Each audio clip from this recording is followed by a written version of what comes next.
हर हर नर्मदे। कैसे हैं आप लोग?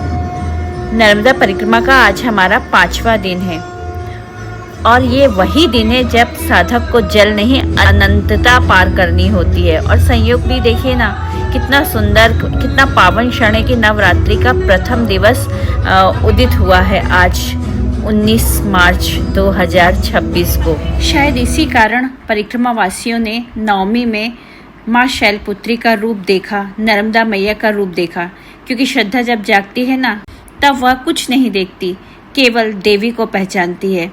तो उसकी पूजा की सबने और उसे उपहार दिए, आशीर्वाद दिया। आज गुरुवार था, इसलिए दोनों पिता पुत्री ने पीले वस्त्र धारण किए हुए थे। विमलेश्वर में परिक्रमा वासियों के लिए बहुत अच्छा विश्राम गृह बनवाया गया है सरकार द्वारा। कभी कभी पानी नीचे हो जाता है और नाव नहीं जा पाती हैं, तो परिक्रमा वासियों को 1 दिन 2 दिन प्रतीक्षा करना होती है नाव की, इसलिए यह विश्राम गृह बनवाया गया है। यह विमलेश्वर महादेव का मंदिर है। यहाँ के पुजारी जी ने हमें बड़े स्नेह से भोजन कराया।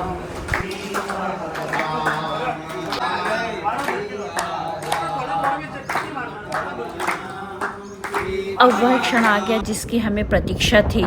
बस हमें दक्षिण तट से उत्तर तट की ओर जाना था, यह अरब सागर पार करते हुए। यह 5वां दिन परिक्रमा का केवल एक पड़ाव नहीं था, यह वह क्षण था जहां नदी समर्पण सिखा रही थी, समुद्र विस्तार सिखा रहा था और चैत्र नवरात्रि का आरंभ देवी हर आरंभ से पहले स्वयं को स्थिर रखना सिखा रही थी। हम यहाँ से समुद्र यात्रा करेंगे और हमारी कार एक ड्राइवर के द्वारा उस पार पहुँचा दी जाएगी। कितनी अच्छी सुविधा है यह।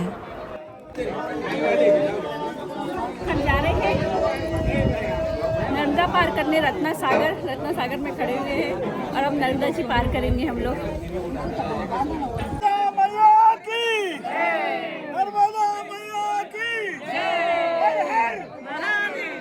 तो जहाज में उतरने के बाद बहुत ज़्यादा भीड़ थी और हमें जगह नहीं मिल पा रही थी। नौमी भी परेशान होकर खड़ी थी।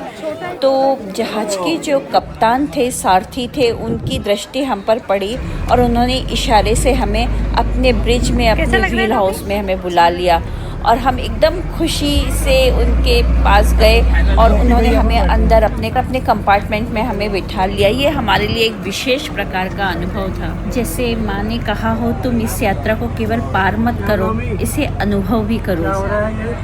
तुम सबसे छोटी हो ना, इसलिए तुमको स्पेशल सुविधा मिल गई।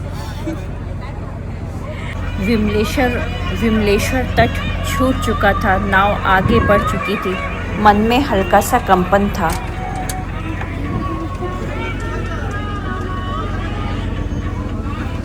चारों ओर अन्य परिक्रमावासी, कोई मौन जप में लीन, कोई नर्मदे हर का उच्चारण करता हुआ, तो कोई बस जल को निहारता हुआ, जैसे हर कोई अपने भीतर की यात्रा में डूबा हो रहा। आज केवल समुद्र ही पार नहीं हुआ, आज नर्मदा का तट भी बदला।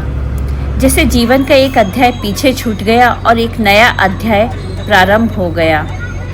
चूँकि चैत्र नवरात्रि का प्रथम दिन भी था, तो यह और भी शुभ हो गया। बाहर तट परिवर्तन हुआ और भीतर शक्ति का आरंभ हुआ। और 1.5 घंटे की यात्रा के बाद आखिर वह स्थान आ गया जहां हमें अपनी बोतल से तपस्या का थोड़ा सा जल छोड़ना था और संगम का जल भरना था।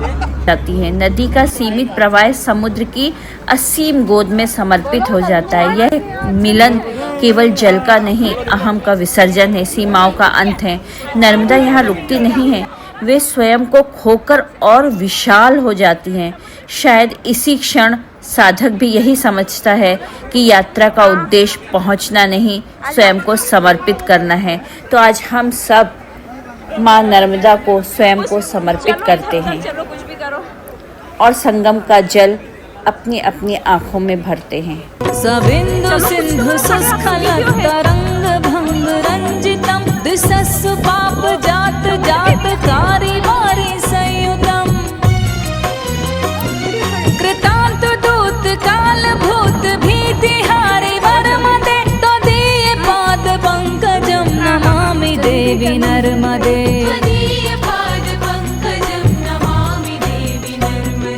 नमा